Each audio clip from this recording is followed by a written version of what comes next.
ಒಂದು ಸ್ಕೂಲ್ ಮ್ಯಾಗ್ಝಿನ್ಗೆ ಒಂದು ಆರ್ಟಿಕಲ್ ಬರ್ಕೊಡು ಅಂದರು. ಗಾಂಧಿ ಬಗ್ಗೆ ಬರುತ್ತೆ ಆರ್ಟಿಕಲ್, ಭಾಳ ಕೆಟ್ಟದಾಗಿ ಬರುತ್ತೆ. ಗಾಂಧಿನ ಕಟುವಾಗಿ ಟೀಕಿಸಿ ಬರುತ್ತೆ. ಇವತ್ತೆಲ್ಲ ಪ್ರಾಬ್ಲಮ್ಗೆಲ್ಲ ಗಾಂಧಿನೇ ಕಾರಣ, ಹಾಗೆ ಹೇಗೆ ಸತ್ಯಾಗ್ರಹ ಮಾಡೋದು, ತಾನು ಥರ್ಡ್ ಕ್ಲಾಸಲ್ಲಿ ಪಾಸ್ ಆದರು, ಹೀಗೆ ಏನು ಬರ್ದಿತ್ತು. ನೆಕ್ಸ್ಟ್ ಓದಿದ್ರು, ಕರೆದ್ರು ನನ್ನ, your English is good man ಅಂದರು. ಇಂಗ್ಲೀಷ್ ಚೆನ್ನಾಗಿದೆ ನಿಂದು ಅಂದರು. ಅಂದ್ಬಿಟ್ಟು ಬಟ್ ಬರೆಯೋಕ್ಕಿಂತ ಮೊದಲು ಓದೋದಲ್ಲೇನಪ್ಪ ಅಂದರು. ನಾನು ಓದಿದ್ದೀನಿ ಸರ್. ಏನು ಓದಿದ್ದಿ, ಏನು ಬರ್ದಿ ನೀನು? ಬರೆದದ್ದು ಭಾಷೆ ಚೆನ್ನಾಗಿದೆ, ಕಂಟೆಂಟ್ ಓದ್ಕೋಬೇಕಲ್ಲ ಇನ್ನೊಮ್ಮೆ ಅಂದರು. ಏನು ಓದ್ಬೇಕು ಸರ್ ಅಂದೆ. ಕೊಟ್ಟರು ನೋಡಿ ಪುಸ್ತಕ ನನಗೆ, ಗಾಂಧಿ ಜೀವನ ಚರಿತ್ರೆ, ಮೈ ಎಕ್ಸ್ಪೆರಿಮೆಂಟ್ಸ್ ವಿತ್ ಟ್ರೂತ್. ಆ ಪುಸ್ತಕ ನನ್ನ ಜೀವನ ತಲೆ ಕೆಳಗೆ ಮಾಡಿಬಿಡ್ತು, ಪೂರ್ತಿ ಬದಲಾಯಿಸ್ಬಿಡ್ತು. ಆ ಪುಸ್ತಕ ಓದಿದ ನಾನು ಅನ್ನಿಸ್ತು, ಇಷ್ಟು ಪ್ರಮಾಣಕ್ಕೆ ಈಗಿರೋಕ್ಕೆ ಸಾಧ್ಯ ಇದೆಯಾ ಮನುಷ್ಯ. That is the first book which touch my core of my heart. ಆಮೇಲೆ ಓದೋಕ್ಕೆ ಶುರು ಮಾಡಿದೆ, ಹುಚ್ಚಿಡ್ದಂಗೆ ಓದಿದೆ ಗಾಂಧಿ ಬಗ್ಗೆ. ನಾನು ಹೆಮ್ಮೆಯಿಂದ ಅಹಂಕಾರದಿಂದ ಹೇಳ್ತಾ ಇಲ್ಲ. I have read every scrap which has come about Gandhi till 2014. ಪ್ರತಿಯೊಂದು ಪುಸ್ತಕ ಓದಿದ್ದೀನಿ, ಯಾವ ದೇಶದಲ್ಲಿ ಪಬ್ಲಿಷ್ ಆದರೂ ಓದಿದ್ದೀನಿ. ನನ್ನ ಮನೆಯಲ್ಲೂ ಸುಮಾರು ಒಂದು 500-600 ಪುಸ್ತಕ ಗಾಂಧಿ ಬಗ್ಗೆನೇ ಇರಬೇಕು. ಹುಚ್ಚಿಡ್ಬೇಕು. ಆ ಮಹಾತ್ಮ ಅಂತ ತೆಂಡೂಲ್ಕರ್ ಸೀರೀಸ್ ಓದಿದೆ. ಡೇ ಟು ಡೇ ಹ್ಯಾಪನಿಂಗ್ ಅದು ಅನಿಸ್ತು, ಇಂಥ ಮನುಷ್ಯ ಹೇಗಪ್ಪ ನಮ್ಮ ದೇಶದಲ್ಲಿ ಇದ್ದದ್ದು, ಪ್ರಪಂಚದಲ್ಲಿ ಯಾರೂ ಇಲ್ಲ ಅಂತ ಅನಿಸ್ಬಿಡ್ತು. ನೀವು ನಂಬಲಿಕ್ಕಿಲ್ಲ. ನಾನು ಹಾರ್ವರ್ಡಲ್ಲಿ ಪಾಠ ಮಾಡಬೇಕಾದ್ರೆ ಒಂದು ಸಲ ಕೂತ್ಕೊಂಡು ಮಾಡಿದ್ವಿ, ಪೊಲಿಟಿಕಲ್ ಸೈನ್ಸ್ ಪ್ರೊಫೆಸರ್ಸ್ ಎಲ್ಲ ಸೇರಿಸಿ, who was the world's best leader, ಒಂದಿಷ್ಟು ಪ್ಯಾರಾಮೀಟರ್ಸ್ ಹಾಕ್ಕೊಂಡು ಹಾಕಿದರೆ ನೀವು ನಂಬಲಿಕ್ಕೆ ಸಾಧ್ಯ ಇಲ್ಲ ಸರ್. ನಾನು ಗಾಂಧಿ ಬಗ್ಗೆ ಅಭಿಮಾನಿ ಅಂತ ಹೇಳ್ತಾ ಇಲ್ಲ.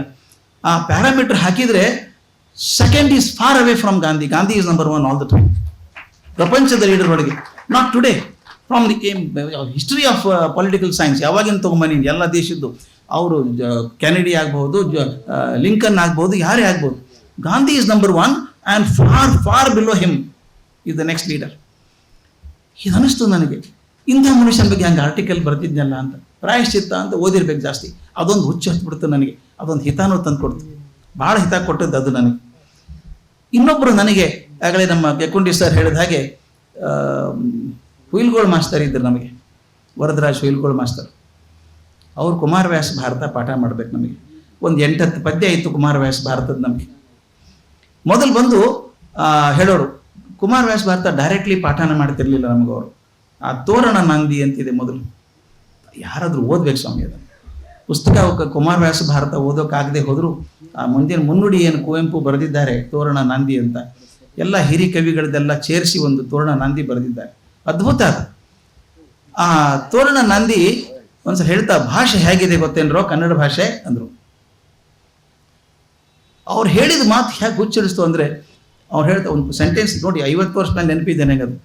ಕನ್ನಡದ ಕಾವ್ಯವೃಷ್ಟಿಯ ಕಾಮನ ಬಿಲ್ಲಿನಲ್ಲಿ ಕುಮಾರವ್ಯಾಸನ ಸ್ಥಾನ ನಟ್ಟ ನಡು ನೆತ್ತಿಯ ಮುಡಿ, ಈತನದು ಹಳೆಯ ಹೊಸಗನ್ನಡದ ತಲೆಯ ಕಿರೀಟ, ಅಂದು ಇಂದು ಗಮಕ ಶಿರೋಮಣಿಗಳಿಂದ ನಾಡು ನಾಡೆ ಮೊಳಗಿ ರೋಮಾಂಚನಗೊಳ್ಳುವಂತೆ ಲಯವನ್ನ, ಇಂಪನ್ನ, ತಾನವನ್ನ, ಮಾತಿನ ಹರಹನ್ನ, ಛಂದಸ್ಸಿನ ಕುಣಿತವನ್ನ ಹೊರಹೊಮ್ಮಿಸಿದ ಮಾಟಗಾರ ವರಕವಿ ಕುಮಾರವ್ಯಾಸ. ಒಂದೇ ಸೆಂಟೆನ್ಸ್.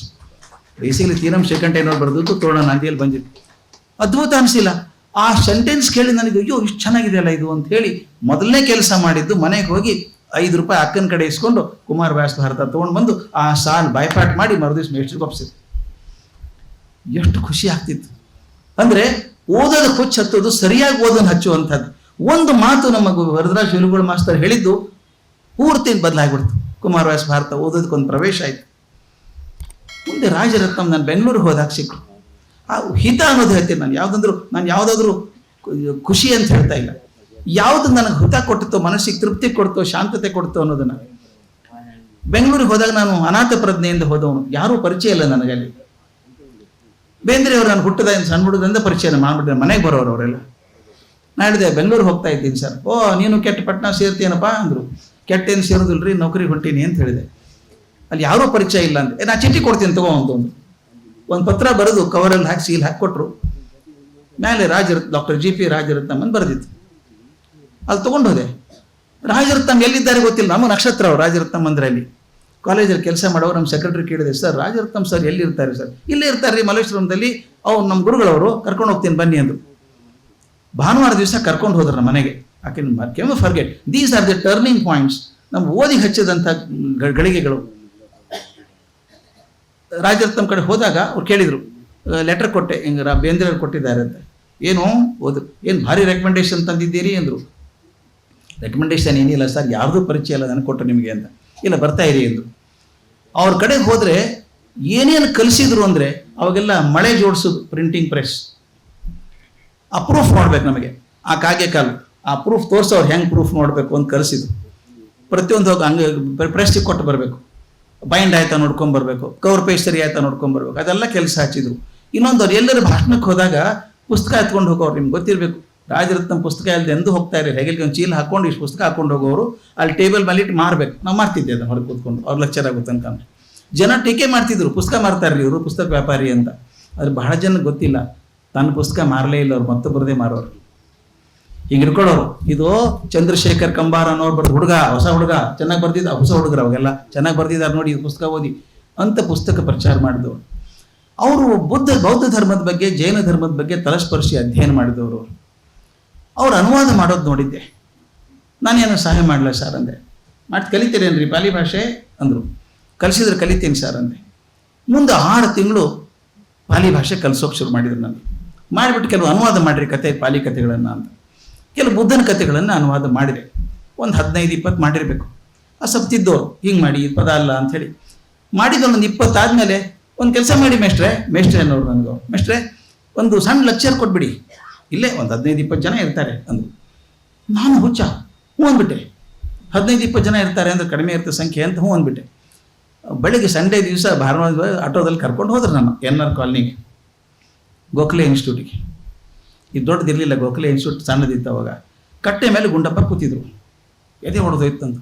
ಇಲ್ಲೇ ಕರ್ಕೊಂಬಂದ್ರಿ ಸರ್ ಅಂದೆ. ಇಲ್ಲೇ ಲೆಕ್ಚರ್ ನಿಮ್ಮದು, ಇವತ್ತು ಅದೊಂದು ಸಾಹಿತ್ಯ ಗೋಷ್ಠಿ ಮೀಟಿಂಗ್ ಇದೆ, ನಿಮ್ಮ ಲೆಕ್ಚರ್ ಆದಮೇಲೆ ಅವ್ರು ಗೋಷ್ಠಿ ಮಾಡ್ಕೋತಾರೆ, ಮಾತಾಡಿ ಅಂದರು. ಇವ್ರು ಇರ್ತಾರಾ ಅಂತ ಕೇಳಿದೆ. ಇರ್ತಾರೆ ಅಂದ್ರೇನ್ರಿ, ಅವರೇ ಅಧ್ಯಕ್ಷರಲ್ವಾ ಅಂದರು. ಎದೆ ಹೊಡೆದು ಚೂರ. ಅಲ್ಲ, ಗುಂಡಪ್ಪನವ್ರು ಮಾತಾಡೋ ಧೈರ್ಯನ ನಮ್ದೆಲ್ಲ, ನಮಗೆಲ್ಲ ಸಿಂಹ. ನಿಮ್ಮದು ಇನ್ನೊಂದು ಹೇಳ್ಬಿಡ್ಬೇಕು, ನಾವು ಗುಂಡಪ್ಪನವ್ರ ಬಗ್ಗೆ ಹೇಳಬೇಕಾದ್ರೆ ಅದು ಸಿಂಹ ಇದ್ದಂಗೆ. ಧ್ವನಿನೂ ಜೋರು, ಪಿಸುಮಾತಂತ ಇಲ್ಲೇ ಇಲ್ಲ. ಇಲ್ಲಿ ಮಾತಾಡ್ದಲ್ಲಿ ಕೇಳಿಸ್ಬೇಕು, ಏನೋ ಒಂದು ಧ್ವನಿ, ಆದ್ರೆ ಮನಸ್ಸು ಅಷ್ಟೇ ಮೃದು. ಆಮೇಲೆ ಒಳಗೆ ಹೋದ್ವಿ. ಅವ್ರು ಹೇಳ್ದಂಗೆ 15 ಜನ ಇದ್ರು, ಒಬ್ಬೊಬ್ಬರು ಬರ್ತಾಯಿದ್ರು. ಗೋಕಾಕರು ಬಂದರು, VC ಬಂದರು, ಮಾಸ್ತಿ ಬಂದರು, ಸಾಕಲ್ಲ. ನಾನು ರಾಜರತ್ನ ಮೂಲೆ ಕರ್ಕೊಂಡು ಹೋಗಿ, ನಾನು ಕೊಲ್ಲೋದಕ್ಕೆ ರಾಜಾಜಿನಗರ ಚೆನ್ನಾಗಿತ್ತಲ್ಲ ಸರ್, ಇಲ್ಲೇ ಕರ್ಕೊಂಡ್ಬಂದ್ರಿ ಅಂತ ಕೇಳಿದೆ. ಅವ್ರು ಭಾಳ ಚಂದ ಹೇಳಿದ್ರು. ಅದು ಹೇಳೋಕ್ಕಾಗಲ್ಲ ಎಲ್ಲ ಕಡೆನೂ. ನೋಡಿ, ಏನೋ ಓದ್ಕೊಂಡು ಬಂದಿದ್ದೀರಿ, ತಯಾರು ಮಾಡ್ಕೊಂಡು ಬಂದಿದ್ದೀರಿ, ಮುಂದೆ ಕೊಳ್ತೇವ್ರಲ್ಲ ಕತ್ತೆಗಳು ಅಂದ್ಕೊಂಡು ಹೇಳ್ತಾ ಇರಿ ಅಂದರು.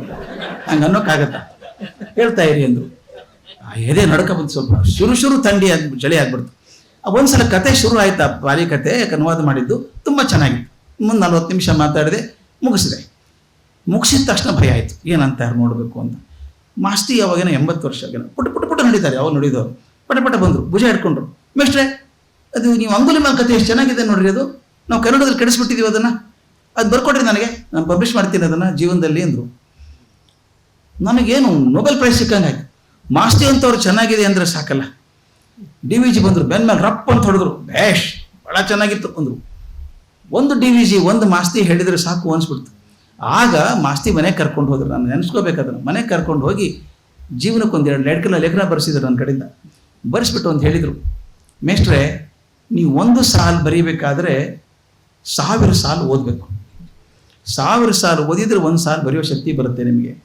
ತಮ್ಮ ಮನೆಯಿಂದ ಪುಸ್ತಕ ಕೊಡೋರು ಸರ್, ಇಂಥ ಪುಸ್ತಕ. ನಾನು ಇವತ್ತು ಹೇಳ್ತೀನಿ ಪ್ರಾಮಾಣಿಕವಾಗಿ, ಅತ್ಯಂತ ಪ್ರಾಮಾಣಿಕ ಜೀವನ ಚರಿತ್ರೆ ಅಂದರೆ ನನಗೆ ಗಾಂಧಿದೆ, ಮೈ ಎಕ್ಸ್ಪೆರಿಮೆಂಟ್ಸ್ ವಿತ್ ಟ್ರುತ್.